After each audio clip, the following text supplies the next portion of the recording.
আপনি কত কি জানেন, অথচ একটু অহংকার নেই, প্রচন্ড বিনয়ী। দেখুন, না জানা তো কিছু নেই। আমি অশিক্ষিতও নই, মূর্খও নই। তা তো বটেই। আপনি অশিক্ষিত কেন হতে যাবেন? আপনি প্রফেসর মানুষ, শিক্ষিত, বালাই স্যার। কিন্তু ওই যে বললাম, আজকে কোনো প্রভোকেশনই আমি আপনার সাথে ঝগড়া করব না। আপনি যদি আমার বিরুদ্ধে কিছু বলেন, আমি তা প্রতিবাদও করব না। আপনি যা বলছেন, যা মনে করছেন, নিশ্চিন্তে করতে পারেন। আগে সুস্থ হয়ে উঠুন, বাকি ঝগড়াটা তারপর হবে। ডাক্তারের সাথে কথা বলে এলাম। স্যার, ডক্টর কি বললেন? অপারেশন কি করতে হবে? আমার সামনে নিজের বরের সঙ্গে দাঁড়িয়ে আছো, তার সঙ্গে স্যার স্যার বলে কথা বলছো। এই স্যারটা তো তুমি আমাকে ডাকো, আর কাউকে তো তোমার স্যার বলে ডাকার কথা ছিল না মোহর। এটুকু কি তুমি আমাকে সম্মান দিতে পারলে না? এখন আপনারা যদি কিছু না মনে করেন, তাহলে আমি আর একটু ঘুমোতে চাই।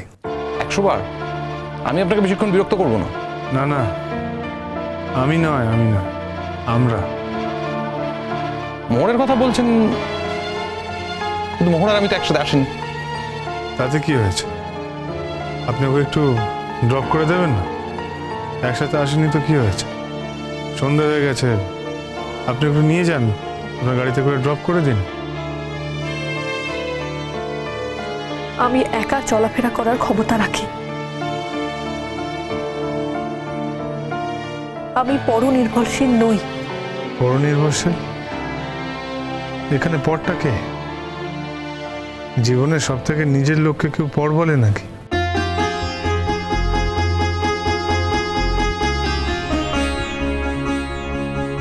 একটা সাজেশন দিই, এরপরে যখন রাস্তায় গাড়ি চালাবেন,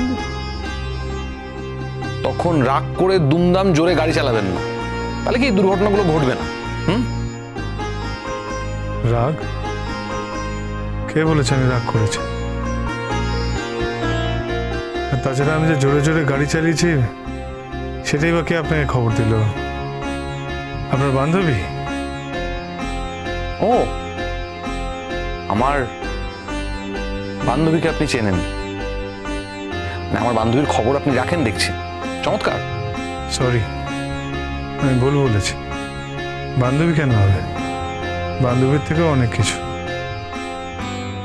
ভাবির স্ত্রীকে কেউ বান্ধবী বললে তো খারাপ লাগতেই পারে।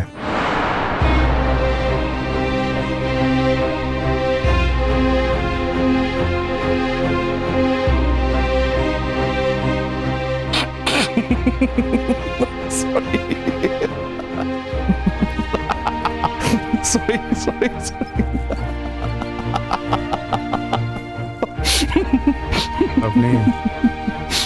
আপনি কি আমাকে বিদ্রুপ করছেন? বিদ্রুপ? সরি, আমি আপনাকে কেন বিদ্রুপ করতে যাব? আমার তো মনে হয় আপনি আমাকে বিদ্রুপ করছেন। না, এরকম জোরে জোরে হাসছেন, এটা বিদ্রুপ ছাড়া আর কি? তো বিদ্রুপ করে আপনি কি বোঝাতে চাইছেন? দেখুন, আমি আপনাকে আগেই বলেছি। আচ্ছা, আমি আর হাসছি না। আমি আপনাকে আগেই বলেছি যে আজকে আমি আপনার সাথে ঝগড়া করব না। আপনি যতই মাঠে নামার আমাকে প্রভোকেশন দিন না কেন, আমি সেই প্রভোকেশনটা নেবো না এবং মাঠেও নামবো না এবং খেলবো না। আপনি যদি মনে করেন যে আমার মোহরকে বাড়ি পৌঁছে দেওয়া প্রয়োজন, তাহলে আপনার দায়িত্বটা আজকে আমি পূরণ করবো, মোহরকে বাড়ি পৌঁছে দেবো। আমার দায়িত্ব? হ্যাঁ, এতদিন আপনি তো এই দায়িত্বটা নিয়েছেন। তখন আমি জানতাম না। কি জানতেন না? কিছুই জানতাম না। এখন যেগুলো জানি সেগুলো আমি জানতাম না। মানে এখন কি জানেন যেটা তখন জানতেন না? দেখুন, আমার নাটক ভালো লাগছে না। আপনি এখানে এসেছেন তার জন্য আপনাকে অনেক অনেক ধন্যবাদ। আপনি অত্যন্ত ব্যস্ত মানুষ, আপনি আপনার সময় নষ্ট করবেন না। ও, চলে যেতে বলছেন? আমি একা থাকতে চাইছি। না, চলে যেতে বলছেন? আমি একা থাকতে চাইছি। I am really sorry. আমি সত্যিই কিন্তু ভেবেছিলাম যে আমি এলে আপনি বোধহয় খুশি হবেন। আপনাকে দেখলে আমি খুশি হই না। আমি ভানবনিতা করে কথা বলি না, এটা আমি আপনাকে জানিয়ে রাখলাম। তা বলে আপনার উপর যে কোনো রাগ আছে তাও নয়। আমি নির্লিপ্ত থাকার চেষ্টা করছি, তা না হলে আমি নিজেই ভালো থাকবো না। এই যে পুরো ব্যাপারটা রয়েছে না, এটা কিন্তু একদিন আমার বুঝতে হবে। স্যার, বোঝার কোনো সুযোগ নেই, যা যা হবার তা তা হয়ে গেছে।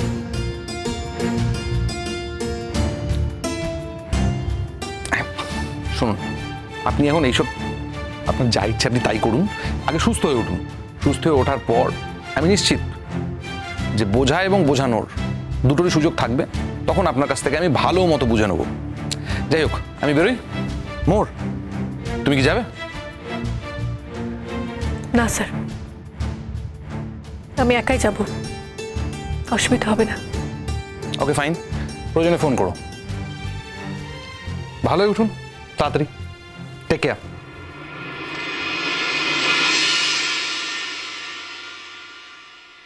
মোহর, আমিও এগোচ্ছি, তুই আয়। কি হলো, তুমি দাঁড়িয়ে রইলে কেন? এসপি স্যার তো চলে গেলেন, তুমি এখানে দাঁড়িয়ে? আপনি তাড়াতাড়ি সুস্থ হয়ে উঠুন স্যার। আমি যদি জলপাইগুড়িতে থাকতাম, আমাদের ওখানে খুব জাগ্রত একটা মায়ের মন্দির আছে, সেখানে গিয়ে আপনার জন্য প্রার্থনা করতাম। কিন্তু এখানে তো আমি কিছুই চিনি না, জানি না, তাই মনে মনে মায়ের কাছে আপনার জন্য প্রার্থনা করেছি, যেন আপনি তাড়াতাড়ি সুস্থ হয়ে উঠুন। আপনি যদি সুস্থ না হয়ে ওঠেন, তাহলে আমি ঝগড়া কার সাথে করবো স্যার? আর ঝগড়া না করতে পারলে তো জীবনটা কেমন অর্থহীন হয়ে যায় না? আপনি তাড়াতাড়ি সুস্থ হয়ে উঠুন না স্যার। আর একটা কথা বিশ্বাস করবেন, আপনার যদি নিজের বলে কিছু থাকে, সেটা আপনারই থাকবে, অন্য কারোর হবে না, অন্য কারোর হাতে যাবে না।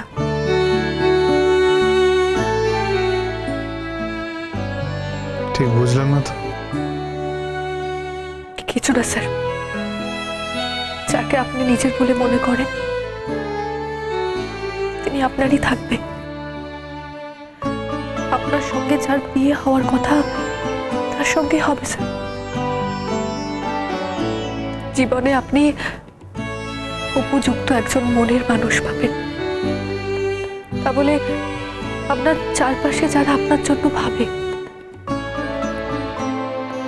তারাও চায় আপনি যেন তাড়াতাড়ি সুস্থ হয়ে উঠুন। মানুষের প্রার্থনাকে কখনো উপহাস করতে নেই স্যার, কোনো ছোট করতে নেই।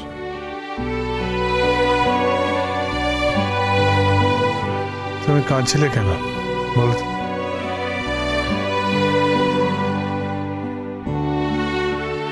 আরে তুমি এখনো কাঁদছো কেন? চোখে জল ফেলছো খালি। তোমাকে কি কেউ বলেছে যে তুমি অপরাধী? তুমি কি গিল্ট ফিল করছো? আপনি তাড়াতাড়ি সুস্থ হয়ে উঠুন স্যার। আপনাকে এভাবে শুয়ে থাকতে দেখে আমার একদম ভালো লাগছে না, একদম না। আমি বিছনায় শুয়ে আছি, তাতে তোমার কি? কি জানি আমার কি, হয়তো অনেক কিছু।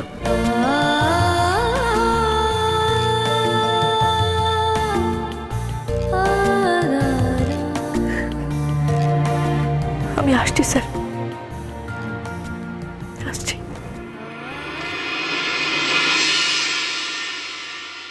কি বলতে চাইলো? হয়তো আর অনেক কিছু। আমি বিছনায় শুয়ে থাকলে তোর অনেক কিছু।